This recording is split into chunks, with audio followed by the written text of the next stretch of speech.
Hey guys, JJ back here. This time to chat on a game out of the MVC, one of my favorite conferences, especially to bet on. It's going to be Missouri State versus Bradley. Total in that game is 125. Missouri State, I'm currently seeing at -1.5. Okay, so we are able to nab the under in Cincy UCF with barely any sweat. I will say though, if that three did fall at the buzzer to bring overtime, that definitely could have changed things, and certainly from a sweat perspective. But it didn't fall, and we cashed. Now, if this did go to overtime, it needs to be realized that overtime games are part of the variance of sports betting. You know, I've had it work for me. I've had it work against me. We've all had it work for us. We've all had it worked against us. I think from the psychology perspective, I think a lot of people always remember when they get burned by it versus when they win by it. But I will tell you that I've had my fair share of both. I think we all have. It's just a matter of we're kind of programmed to only remember the bad losses, not the lucky wins. But again, that's just part of the variance. It happens. The game was handicapped properly, but at the same time, you still kind of have to let fate take its course. You know, give you like a poker analogy. You know, when you push all in with ace jack suited, and the guy you're facing has queen jack suited, before the flop, turn, and river come out, you're a little bit over a 3-2 favorite. Going into this game, I felt like at that number 126, we were a 3-2 favorite to hit that under, and ultimately wound up being that we did. But again, fate could have turned its course, and that game could have been played out differently. Cincinnati could have been hitting its threes from early on. The refs could have been calling a lot more fouls. I mean, there's various parts to sports betting that there are variables you cannot control. But all you can do is get your favorable numbers, have a back end model, or numbers that you can put in front of you, for your process, that lets you know that the number you're getting is going to hit, in the direction you feel it will, or have that it will, at 58 to 60%, because over time you will win, at that percentage. Now, it can't be stated enough that you'll go on hot streaks and cold streaks, regardless, of how good your process is. Just kind of need to stay true to it. What I also want to mention about the game was the line movement that it had. This was an interesting game with regards to line movement, from last night all the way up until game time.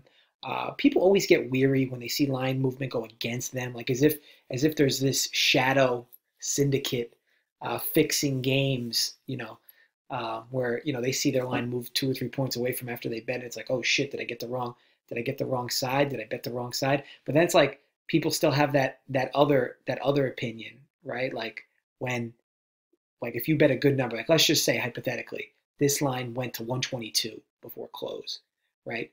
There are the people in this world that will look at that and have a great number 126 and say, oh shit, the other side. Oh, the sports books are definitely rooting for this over. There's so much money. There's so much money on the under. Look at the line move 4 points. Sports books are rooting for the over.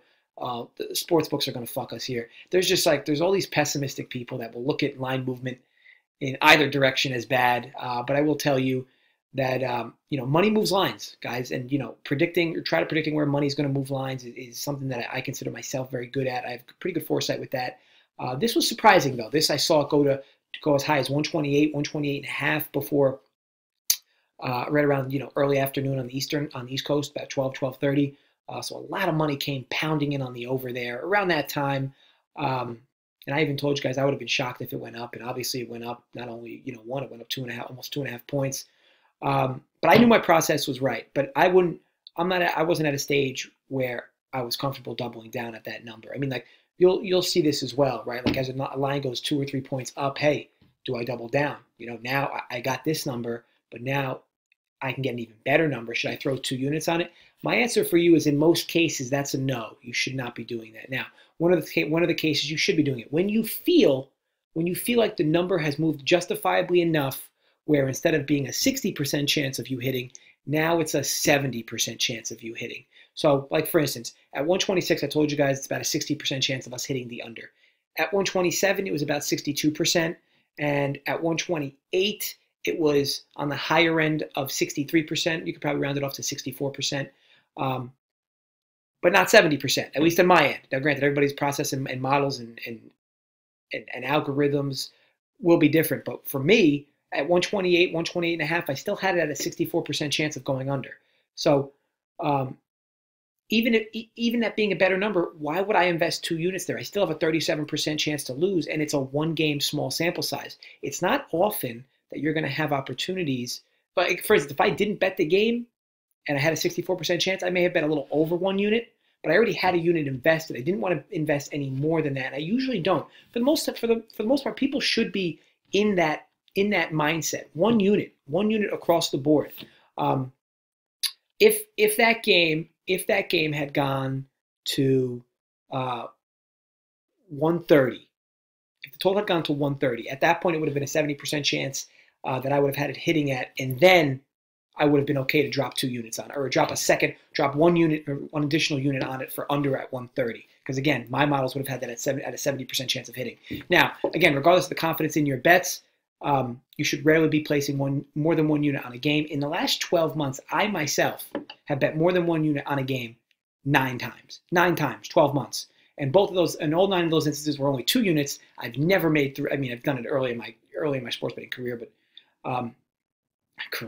earlier in my sports betting, tenure, but not so much, since I've learned the ropes, right? Now, on those 9 plays, I'm 6-3 in those plays, so I'm hitting at 66%, but that's still not the 70% that I envisioned myself hitting at based on my algorithms or my models, for that matter. But again, my numbers have to kick back a 70% chance of me hitting for me to double down and go a second unit. As I mentioned, that Cincy game would have had to go up to 130 for me. And for the most part, guys, you need to keep yourself out of that 2 unit, 3 unit, 5 unit, 10 unit, play of the year, play of the decade. Those types of things, you need to be neutralizing them in your bankroll, because it's really going to hurt you. You can have a day where your 1 unit plays go 2-0, and your 2 unit play loses, and ultimately you've lost practically a third of a unit in juice. All because you were heavily invested in a 2 unit plays. And the other thing is that people who think their 2 unit plays are more favorable than their 1 unit plays, you're really fooling yourself. Unless you have back-ended models that are models in your back end that are backlogged, or something that's giving you the analytical end of it to say, hey, look, this is definitely going to be a 2 unit spot. Not just the eye test. There needs to be more to it before you start committing more than 1 unit to a play. Not just looking at this game, wow, I love this number, bang, 2 units. Wow, I love this number, bang, 3 units. Oh my God, this is like I like this play more than any play I've ever had in the last 2 months that I can remember. 5 units. It's like to me, it's wild that these touts just kind of make up these unit plays and then just go about their business, and then ultimately they use it as a chase mechanism, right? Because you could lose, you can go have a few 1 unit losses, right? 3 or 4 1 unit losses, and you're 0-4. And how do you get out of that hole? Well, guys, I got my brand spanking new 5 unit play. I know we've lost the last few days, but here it is, right in the open, my 5 unit play, going to get us right back to where we were, and business as usual. Now, this individual could win there, and then he will be, quote unquote, bailed out with that 5 unit play win. But if he loses, boom, 9 units down the drain. And then what does he do? Come up with a 10 unit play? This is just old school, shitty handicapping. It was definitely not something my dad ever used to do. Despite how common that was back then. I don't see it as common now, but it is still around. Again, stick to 1 unit plays, guys, with the occasional 2 unit plays. Again, I've done 9 2 unit plays in the last 12 months,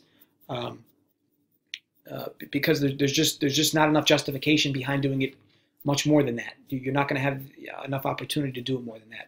A lot of it is just people fooling themselves that they have these glamorous 2 unit, 3 unit, 5 unit plays.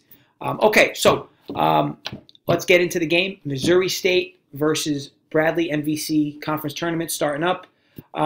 As I mentioned, Missouri State is -1.5. The total is 125. Now, for the subscribers that have been around for a while, you guys will know that I mentioned this earlier when the video first started, that the MVC is my favorite conference. It's been my favorite conference the last few years. I just feel like there's constantly holes in the lines in this conference. A lot of people box score bet this conference, and it's just not the way to go. This is a unique conference. This is a conference that, for the most part, has a bunch of teams that play very good defense, that shoot the ball very well. Some teams that play a little bit faster pace, but for the most part, this is a crawling conference. Almost every team plays very slow. Again, a lot of teams are built similarly in this conference. Loyola Chicago, the team that was made, infamous or famous, whichever one you want to look, however you want to look at it, for last year. Comes out of this conference. Northern Iowa has always been a stickler in the tournament. It's no surprise that teams in this conference typically do well in the tournament. Why? Because what do you need to do well in the big tournament, not the conference tournament, in the big tournament? What do you need to do well in the big tournament? You need to shoot the ball really well. You need to play really good defense. Take the air out of the ball. Whatever team typically comes out of this conference does that every year. So, this year will be no different. There'll be another darling type of team that comes out of this conference this year and, maybe causes a stir in the tournament.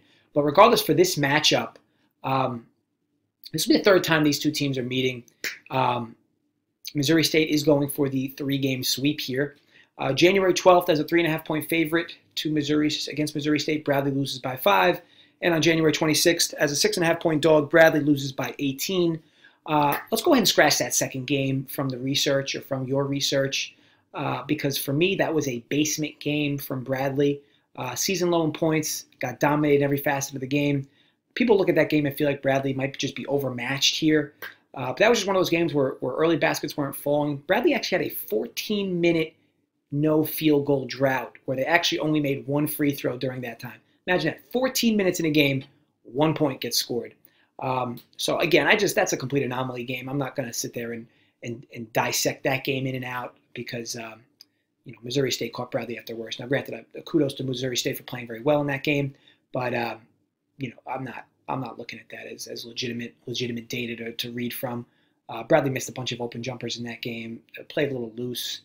Maybe they were a little hungover. Maybe they were smoking the grass. I don't know, but either way, Bradley is a much better team than how they looked in that game. So not even a game I'm going to really consider in the research here. First game was a much closer contest, the one in Bradley, but Missouri State actually shot 53% from the field.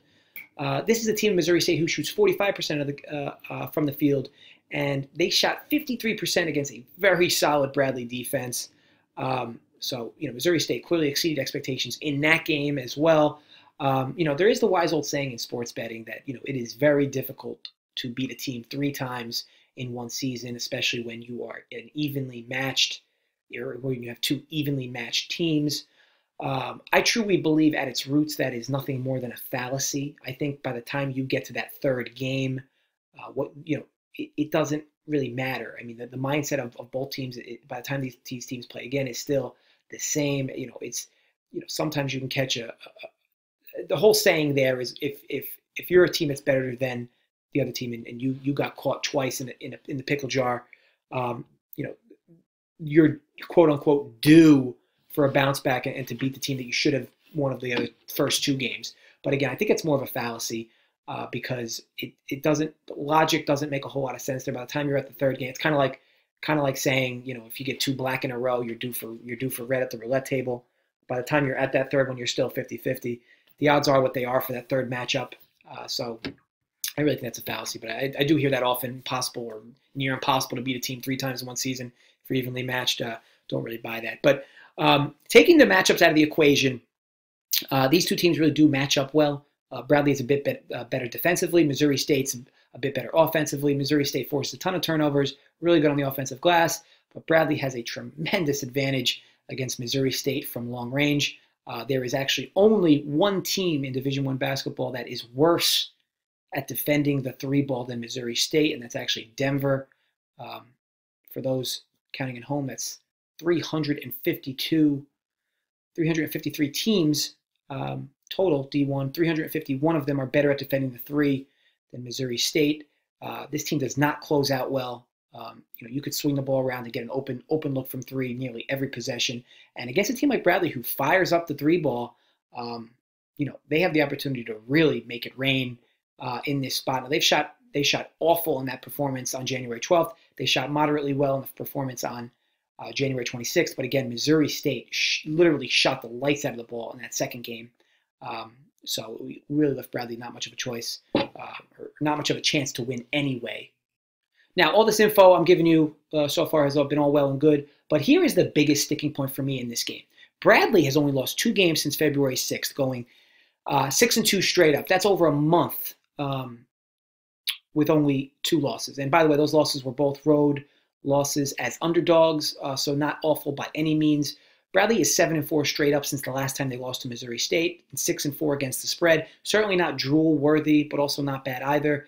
This is a team that down the stretch has been playing much more confident basketball than earlier in the year. Let's flip over and talk Missouri State. Since the last Bradley win, Missouri State is 6-4 straight up, but 3-7 against the spread. Also worth noting, they are 0-4 against the spread in their last 4, going 1-3 straight up. I want to be clear that I am not by any means an against the spread numbers junkie. I believe for the most part that those stats are hand jobs, but there is a time in the research process when relevancy is to be found with against the spread numbers for teams that may be potentially struggling or teams that the market hasn't properly adjusted for yet, despite against the spread struggles. This team in Missouri State is clearly one that has been playing unconfident basketball the last few weeks, going up against a team in Bradley who is literally on their best stretch run of the year. Conference tournaments and the big dance are all about who's hot now. What have you done for me recently? Not so much what have you done for me lately or earlier. Think about it, folks. This stuff happens every year. The quote-unquote darlings of these tournaments are always the teams that enter these tournaments that either shouldn't even have been in to begin with, won their conference tournament, a team that rolled off 9-10 down the stretch of the year to end the season.